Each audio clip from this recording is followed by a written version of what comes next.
Hello students, this is 11th Commerce and once again welcome to the TSS online classes. हम लोग second chapter पढ़ रहे हैं form of business organisation और हम लोगों ने प्रीवियस क्लास में हम लोग डिस्कस किया था the type of partners. There are various type of partners we have discussed previously, लेकिन एक टाइप ऑफ पार्टनर्स छूट गया था जिसको हम लोग डिस्कस नहीं किया था. आज हम डिस्कस करें उसके बारे में और जब हम फिर उसके बाद डिस्कस करने के बाद से हम जो नेक्स्ट टॉपिक स्टार्ट करेंगे type of partnership. Type of partners we have already discussed. Today we will going to start the new topic type of partnership. ठीक है, पार्टनर्स और पार्टनरशिप में अंतर है. तो पार्टनर्स, टाइप ऑफ पार्टनर्स के हमने partner by stockholders, partners by holding out, active partners, sleeping partners हम लोग डिस्कस कर लिया था. एक पार्टनर बच रहा है जैसे minor as a partners. Minor as a partners, क्या एक माइनर जो है किसी पार्टनरशिप फॉर्म का जो है पार्टनर या मेंबर हो सकता है? इस पर हम डिस्कस करेंगे हम लोग. वी नो दैट, हम जानते हैं कि जो पार्टनरशिप फॉर्म है it is based on the legal agreement, it's contract, is agreement between the partners. हम जानते हैं कि पार्टनरशिप फॉर्म के अंदर जो पार्टनर्स हैं before carrying their business they will prepare a agreement. वो एग्रीमेंट बनाते हैं, एक कॉन्ट्रैक्ट बनाते हैं, एक एग्रीमेंट बनाते हैं, टर्म्स कंडीशंस होता है, उसके बेस पर जो है अपने बिजनेस को कंटिन्यू करते हैं. मतलब एक लीगल कॉन्ट्रैक्ट के बेस पर जो है पार्टनरशिप फॉर्म जो है रन करता है. तो क्या सवाल और क्वेश्चन यहाँ पर, क्या माइनर जो है किसी कॉन्ट्रैक्ट में जो है इंटर कर सकता है? हम जानते हैं कि कॉन्ट्रैक्ट में जो कॉन्ट्रैक्ट एक्ट है उसके अंदर ये कहा गया कि कॉन्ट्रैक्ट एक्ट के अंदर जो है माइनर जो है they are not allowed to enter into any contract. In a contract, in a valid contract, ठीक है, द माइनर इनकम्पिटेंट. माइनर जो है किसी भी कॉन्ट्रैक्ट में इंटर नहीं हो सकता है.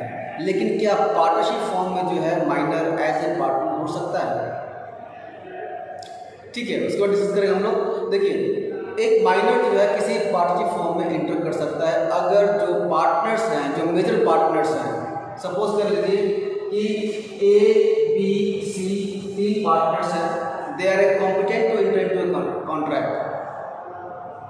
ये जो एलिजिबल है किसी कॉन्ट्रैक्ट में एंटर करने के लिए because they are a sound mind, they are major in as.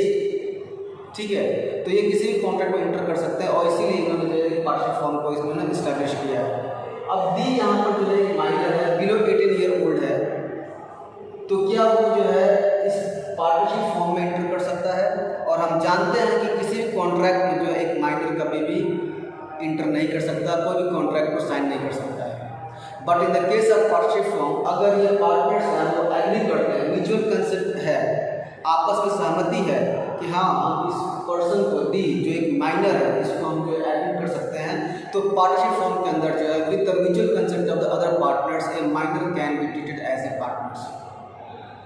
I am repeating it again कि in a partnership form if the partners they have agreed to take a partner of the minor, तो उस condition में जो है एक minor जो है एक किसी पार्टनरशिप फॉर्म का जो है पार्टनर बन सकता है. इस कंडीशन के अंदर तो जो ये डी जो है अब कैपिटल कंट्रीब्यूट करेगा with the mutual consent of the other partners, तो डी कैपिटल कंट्रीब्यूट करेगा. तो इस तरह के केस में क्या होता है, माइनर की जो लायबिलिटी होती है वो लिमिटेड होती है up to the amount invested by him in the partnership form.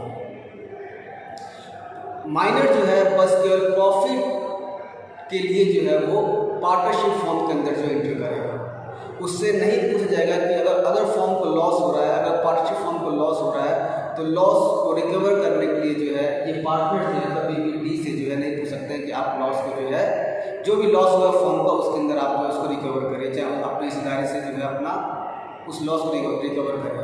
I mean to say that कि माइनर जो है ओनली प्रॉफिट के मकसद से जो है पार्टनरशिप फॉर्म के अंदर एंटर कर सकता है और उसकी लायबिलिटी लिमिटेड होती है, जितना उसने अमाउंट इन्वेस्ट किया है उतने तक उसकी लायबिलिटी जो है बनती है. ठीक है, तो ये हो गया माइनर एज ए पार्टनर्स. ठीक है, अब इसमें क्या है कि when the minor reaches the majority age, जब वो 18 साल के ऊपर जब वो अचीव कर लेता अपना एज, तो when he become a major, when the minor become major, उस जब जिस तारीख को मेजर हो रहा है, मतलब कि जब वो 18 साल से ऊपर का हो रहा है, तो विद इन द 6 मंथ उसको जो एक नोटिस देना पड़ता है कि हम जो है, उसके पास 2 ऑप्शंस होते हैं उसके पास। पहला ऑप्शन या तो विड्रॉ कर ले उस पार्टनरशिप फॉर्म से, अपना नाम वापस ले ले, या दूसरा ऑप्शन ये कि अगर वो कंटिन्यू करना चाहता है उस पार्टनरशिप फॉर्म के अंदर, तो उसको विद इन द 6 मंथ जो है उसको एक नोटिस देना पड़ता है कि मैं जो है मेजर हो गया हूँ और मेरी जो लायबिलिटी, जो मेरा स्टेटस जो है वो चेंज हो गया है। अब मेरा स्टेटस जो है माइनर का ना रह के अब जो है जो इनकी जो राइट्स है, जो इनकी लायबिलिटीज़ है, उसी तरह की मेरी राइट्स और लायबिलिटी हो जाए।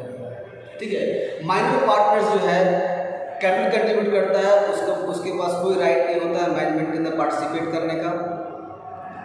हाँ, वो चाहे तो फॉर्म्स के अकाउंट को इंस्पेक्ट कर सकता है, फॉर्म के अकाउंट्स को इंस्पेक्ट कर सकता है, लेकिन उसके पास कोई राइट नहीं है मैनेजमेंट के अंदर पार्टिसिपेट करने का।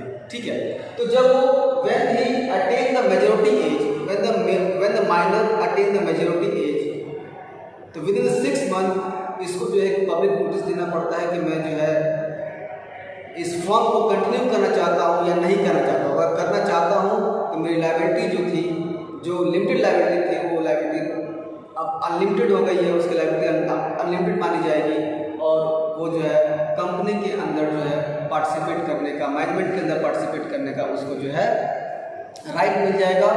और प्रॉफिट शेयरिंग में तो उसकी हिस्सेदारी है, लॉस में भी जो है उसका जो है बराबर का हिस्सेदारी रहेगा। ठीक है, तो in the case of the partnership form, A minor can be become a partners with the mutual consent of the other partners. ये हम लोगों ने डिस्कस कर लिया, एक छूट रहा था पॉइंट ये। Now students, the next topic is type of partners. Type of partners, basically the type of partners, the partnership, not the partner, the partnership is to be divided into 2 factors. 2 factors के base पर जो है partnership को जो है divide किया गया है। एक ड्यूरेशन के बेस पर डिवाइड किया गया है और एक जो है लायबिलिटी के बेस पर डिवाइड किया गया है। Again, on the basis of duration, the partnership is divided into 2 parts: partnership at will and particular partnership. In the other side, on the base of the liability, further the partnership is divided into 2 parts. First is general partnership and second one is limited partnership. दोबारा partnership को जो है 2 factors में divide किया गया है। पहला factor जो है ड्यूरेशन के बेस पर और दूसरा जो है लायबिलिटी के बेस पर। Further, on the base of the liability, on the factor of the liability, further the partnership is divided into 2 parts. That is a partnership at will and a particular partnership. And on the factor of the liability, the partnership again broken into 2 parts. That is a general partnership and the limited partnership. One by one we will discuss all the type of partnership. First is a partnership at will. At will means इच्छा, ठीक है। इस तरह के partnership form के अंदर जो है पार्टनर्स के विल के बेस पर जो है अपने फर्म को कंटिन्यू करना है, मतलब कि उनके इच्छा के ऊपर जो है वो अपने बिजनेस को जो है रन करते हैं। जब उनकी इच्छा होती है बिजनेस को बंद करना, वो जो है अपना नाम जो है the partners withdraw his name for the partnership form और उसके बाद पार्टनरशिप फॉर्म जो है टर्मिनेट हो जाता है। मतलब एट विल, उनके इच्छा के अनुसार वो जितना चाहे उतना अपने पार्टनरशिप फॉर्म को जो कंटिन्यू कर सकते हैं। अगर मन है पार्टनरशिप फॉर्म को जो बंद करने का, डिसॉल्व करने का, तो जो है पार्टनरशिप फॉर्म को डिसॉल्व कर सकते हैं। इस तरह के पार्टनरशिप फॉर्म को क्या कहते हैं? Partnership at will. ठीक है, नेक्स्ट है पार्टिकुलर पार्टनरशिप। पार्टिकुलर पार्टनरशिप के अंदर क्या है कि किसी एक स्पेसिफिक प्रोजेक्ट को कंप्लीट करने के लिए जब 2 या 2 से अधिक पार्टनर्स जब एग्री करते हैं और जब वो प्रोजेक्ट कंप्लीट हो जाता है, वो जो टाइम पीरियड जब कंप्लीट हो जाता है, तो after expiring the time period, after finishing the project, the such type of partnership is automatically dissolved. I mean to say that कि सपोज कर लीजिए कि A, B, C, ठीक है, 3 जो है ये अलग अलग पर्सन है, तीनों का सेम बिजनेस है, कंस्ट्रक्शन लाइन का बिजनेस है A, B, C का, ठीक है। एक गवर्नमेंट का जो है टेंडर निकला है कि एक बिल्डिंग बनाना है, चाहे हॉस्पिटल बनाना है, तो तीनों ने जो है म्यूचुअल एग्रीमेंट किया, भाई जो है ये टेंडर हमको मिलना चाहिए और हम तीनों मिलकर जो है इस प्रोजेक्ट को, इस प्रोजेक्ट के ऊपर काम करेंगे, ये बिल्डिंग बनाएंगे हम। और जो है टेंडर को मिल गया और इन्होंने जो है बिल्डिंग बनाना चालू कर दिया। ठीक है, अब तीनों के बीच में क्या हो गया, एग्रीमेंट हो गया, तीनों पार्टनर्स के बीच में एग्रीमेंट हुआ। और ये एग्रीमेंट किस बेस पर हुआ कि जब तक कि बिल्डिंग बन ना जाए। ठीक है, और जब बिल्डिंग बन के तैयार हो जाएगी, जब इनका प्रोजेक्ट फिनिश हो जाएगा, उसके बाद से मतलब पार्टनर मतलब कि एक पार्टनर प्रोजेक्ट एक स्पेसिफिक वर्क के लिए जब दो या दो से अधिक पार्टनर, जब दो या दो से अधिक लोग जब मिलकर किसी वर्क को जो है करने के सोचते हैं, उस तरह के पार्टनरशिप, उस तरह के वर्क को क्या बोलते हैं, उस तरह के फॉर्म को बोलते हैं पार्टनरशिप बोलते हैं, और पार्टिकुलर पार्टनरशिप बोलते हैं। तो जब ये वर्क जो है फिनिश हो जाता है या टाइम एक्सपायर हो जाता है तो ये पार्टनरशिप फॉर्म जो ऑटोमेटिकली जो है डिसॉल्व हो जाता है। तो इस तरह के पार्टनरशिप फॉर्म को क्या बोलते हैं, पार्टिकुलर पार्टनरशिप बोलते हैं। नेक्स्ट क्या हुआ है, लायबिलिटी के बेस पर। अब लायबिलिटी के बेस पर दिया हुआ general partnership and the limited partnership. What is the general partnership? In the general partnership the liability, in the general partnership the liability of all the partners are unlimited and joint। जब भी किसी partners की liability जब unlimited होती है, joint होती है, वह कई तरह के अपने पार्टनर्स पढ़ा हम लोगों ने। ठीक है, तो जब पार्टनर्स की लायबिलिटी अनलिमिटेड होती है तो उस अनलिमिटेड लायबिलिटी वाले पार्टनर्स के पास राइट होता है मैनेजमेंट के एक्टिविटी को पार्टिसिपेट करने का, डिसीजंस लेने का, मैनेजमेंट में कोई मीटिंग हो रहा है उस मीटिंग के अंदर पार्टिसिपेट करने का उसके राइट होता है, जिसकी लायबिलिटी अनलिमिटेड होती है। ठीक है, वही बता रहा है कि in such type of partnership, I mean general partnership, the liability of all the partners is limited and joint. ठीक है, and they have a right to participate in the management. Why they have right to participate in management? Because their liability is unlimited। जब उसके पास liability unlimited है, obviously उसके पास अधिकार है कि management की एक्टिविटी में वो पार्टिसिपेट करे। ठीक है, and their acts are binding on each other as well as the firm। हम लोगों ने पढ़ा है, डिफरेंशिएशन में पढ़ा है। ठीक है, carried on by all or any one of them acting for all। It means जब एक पार्टनर्स जब किसी कॉन्ट्रैक्ट में इंटर करता है तो प्रिंसिपल और एजेंट का एक पार्टनर प्रिंसिपल भी है और एक पार्टनर एजेंट भी है। ठीक है, तो whenever any one partner enter into a contract तो other partners they are bound to follow that contract. ठीक है, तो कौन, जिसकी लायबिलिटी अनलिमिटेड होती है। ठीक है, and their act are binding on each other as well as on the firm. और रजिस्ट्रेशन इज ऑप्शनल। इसमें क्या है कि जनरल पार्टनरशिप के अंदर क्या होता है, रजिस्ट्रेशन जो है ऑप्शनल होता है, and such type of partnership is to be affected by the death, insolvency और retirement of the any partners. अगर कोई पार्टनर्स का कोई डेथ हो गया, इंसॉल्वेंट हो गया, दिवालिया हो गया, ठीक है, तो उस कंडीशन में जो है पार्टनरशिप जो है क्या हो जाएगा, बंद हो जाएगा जब तक कि नया एग्रीमेंट ना हो, जब तक कि नया एग्रीमेंट ना हो। ठीक है, तो दोबारा बता रहा हूं कि in the general partnership all the partners liability is unlimited, they have the right to participate in the management and their acts are binding on each other as well as on the firm, and registration is optional and access of firm is affected by the death, solvency or retirement of the any partners। तो ये हमारा है general partnership. Next दिया हुआ है limited partnership. जो next दिया हुआ है on the base of the liability, the next category of the partnership is a limited partnership. Is in a limited partnership the liability of at least one partner is unlimited. Suppose कर लीजिए कि A B C D 4 partners हैं, तो बताया कम से कम किसी एक partners की लायबिलिटी जो है अनलिमिटेड होती है, एटलीस्ट वन पार्टनर्स। 2 या 2 से अधिक की लायबिलिटी अनलिमिटेड हो सकती है, लेकिन कंडीशन ये है कि अगर 4 पार्टनर्स हैं, 5 पार्टनर्स हैं, उसमें से किसी एक, एटलीस्ट मींस किसी न एक व्यक्ति का जो है, एक पार्टनर्स की लायबिलिटी जो है अनलिमिटेड होनी चाहिए। ठीक है, और रेस्ट पार्टनर्स की लायबिलिटी जो है वो लिमिटेड होगी। इस तरह के पार्टनरशिप को क्या बोलते हैं, लिमिटेड पार्टनरशिप बोलते हैं। मींस एक पार्टनर की लायबिलिटी जो है एटलीस्ट वन पार्टनर की लायबिलिटी अनलिमिटेड होगी और रेस्ट पार्टनर की लायबिलिटी जो है लिमिटेड होगी। ठीक है, तो जिस पार्टनर्स देखिए जिस पार्टनर्स की लायबिलिटी लिमिटेड है, अभी मैंने बताया था इस टॉपिक के अंदर कि जिस पार्टनर्स की लायबिलिटी लिमिटेड है उन पार्टनर्स का कोई अधिकार नहीं होता है मैनेजमेंट के अंदर पार्टिसिपेट करने का। किसका अधिकार होता है? जिसकी लायबिलिटी अनलिमिटेड होती है उसी पार्टनर्स का राइट होता है मैनेजमेंट के अंदर पार्टिसिपेट करना है, डिसीजन बॉडी के अंदर पार्टिसिपेट करना उनको, ठीक है। लेकिन जिसकी लायबिलिटी लिमिटेड है उनका कोई अधिकार नहीं होता मैनेजमेंट के अंदर पार्टिसिपेट करने का, ठीक है। तो बता रहा डज नॉट गेट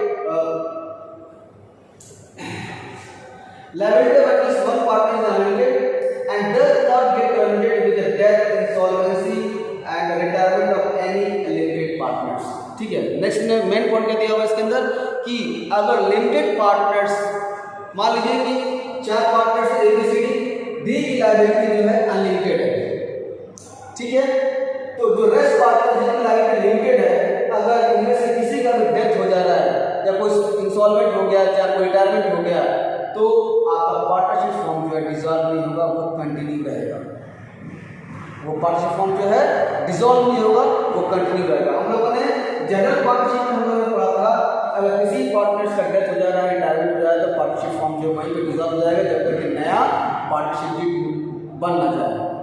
बनने के बाद ही कंटिन्यू होगा। But in the case of the particular limited partnership, कोई भी लिमिटेड पार्टनर्स अगर जो डेथ कर रहा है या रिटायरमेंट हो रहा है तो उस कंडीशन में जो पार्टनरशिप जो है वो डिसॉल्व नहीं होगा, वो कंटिन्यू रहेगा, ठीक है। एंड जिसे बताया कि limited partners no right in the management, limited partners no right in the management. किसका अधिकार है? जिसकी लायबिलिटी अनलिमिटेड है, जिसकी लायबिलिटी अनलिमिटेड है, ठीक है। And there and do not bind the other, जो लिमिटेड लायबिलिटी वाले जो पार्टनर्स हैं वो अपने एक्टिविटी से चाहे अपने कॉन्ट्रैक्ट से जो है किसी अदर पार्टनर्स को जो है बाइंड नहीं कर सकते हैं, किसी अदर पार्टनर्स को जो है बाइंड नहीं कर सकते हैं। और इस तरह का पार्टनरशिप फॉर्म जो है उनका रजिस्ट्रेशन जो है कंपलसरी होता है, उनका रजिस्ट्रेशन जो है कंपलसरी होता है, ठीक है। मैं दोबारा बता रहा हूँ इसके अंदर पॉइंट ये कि आपका जो लिमिटेड पार्टनरशिप है इसमें एटलीस्ट 1 पार्टनर्स की लायबिलिटी जो अनलिमिटेड होती है और रेस्ट पार्टनर्स की लायबिलिटी जो है लिमिटेड होती है, और एटलीस्ट 1 पार्टनर्स की लायबिलिटी जो है अनलिमिटेड होती है। तो जिस पार्टनर्स की लायबिलिटी लिमिटेड होती है उनके पास कोई राइट नहीं होता मैनेजमेंट के अंदर पार्टिसिपेट करने का। जिस पार्टनर्स की लायबिलिटी लिमिटेड होती है उनके पास वो जो है अपने एक्ट से जो है किसी दूसरे पार्टनर्स को बाइंड नहीं कर सकते हैं अपने एक्टिविटी से, ठीक है। इनका रजिस्ट्रेशन बहुत ही कंपलसरी होता है। और इफ एनी लिमिटेड पार्टनर्स का कोई डेथ हो जा रहा है या रिटायर हो जा रहा है तो उस कंडीशन में जो है पार्टनरशिप फॉर्म जो है कंटिन्यू रहेगा, डिसॉल्व नहीं होगा, ठीक है। This are all the main point of the limited partnership. अब इसमें है देखिए इस तरह का पार्टनरशिप फॉर्म जो है लिमिटेड पार्टनरशिप फॉर्म जो हमारे इंडिया में एग्जिस्ट नहीं था बिफोर 1991, जिसमें लिखा हुआ है after introduction of the new small enterprises policy. 1991 policy के बाद से जो है लिमिटेड लायबिलिटी पार्टनरशिप हमारे इंडिया के अंदर एग्जिस्ट हुआ, उसके पहले जो है ये इसका एग्जिस्टेंस नहीं था, ठीक है। इसका पर्पस क्या था? इस तरह के पार्टनरशिप फॉर्म को जो है इंट्रोड्यूस करने का, इंडियन मार्केट में इंट्रोड्यूस करने का पर्पस ये था कि जो स्मॉल जो बिजनेसमैन है वो जो है इक्विटी इकट्ठा कर सके, मतलब कि पैसे इकट्ठा कर सके अपने रिलेटिव से या अपने रिश्तेदारों से, ठीक है। मतलब क्या है इसका मतलब ये है कि सपोज करो कि मैं डी हूं, ठीक है, मेरी लायबिलिटी अनलिमिटेड है, मेरी लायबिलिटी अनलिमिटेड है और ए बी सी मेरे रिलेटिव से मेरे, अब मुझे पैसे की जरूरत है, मुझको पैसे की जरूरत है मेरे को, ठीक है। तो इसको प्रमोट करने का पर्पस ये है कि मैं जो है अपने रिश्तेदारों से जो है पैसा ले सकूं और अपने बिजनेस को जो स्टेबल कर सकूं, क्योंकि ए बी सी की लायबिलिटी क्या है? लिमिटेड है। इनकी लायबिलिटी क्या है? Limited up to the amount invested by him in the partnership form, ठीक है। तो इनका रिस्क भी जो है लिमिटेड है, इनका रिस्क भी लिमिटेड है और इनकी लायबिलिटी भी लिमिटेड है। तो उस कंडीशन में कोई भी पर्सन जो है मेरे को जो है पैसा प्रोवाइड कर देगा, उनके प्रॉफिट्स में तो उनका हिस्सेदारी है ही, लायबिलिटी उनका कितना लिमिटेड है up to the amount invested by him in the partnership form, ठीक है। तो ये प्रमोट करने के लिए, स्मॉल बिजनेस को प्रमोट करने के लिए जो बेसिक रिक्वायरमेंट है, वो बेसिक रिक्वायरमेंट जो है उस पर्सन को हो जाए। और जो है रिलेटिव्स कब उनको पैसे देंगे, चाहे मेरे फ्रेंड्स उनको पैसे देंगे जब उनका लॉस नहीं होगा, जब उनकी लायबिलिटी लिमिटेड होगी, तभी जो मेरे को फंड प्रोवाइड करेंगे या मनी प्रोवाइड करेंगे। ठीक है। अगर जो है लायबिलिटी अनलिमिटेड होती, उनका लॉस भी अनलिमिटेड होता, तो कोई भी पर्सन जो है मेरे बिजनेस के अंदर कैपिटल कंट्रीब्यूट नहीं करता। तो इस चीज़ को प्रमोट करने के लिए, स्मॉल बिजनेस को प्रमोट करने के लिए जो है ये जो है इस तरह का पार्टनरशिप फॉर्म को जो है इंडिया के अंदर लॉन्च किया गया after introduction of the new small enterprises policy 1990। So students, these are all the type of partnership. In the next video we will continue the same chapter. Till then, thank you, have a good day.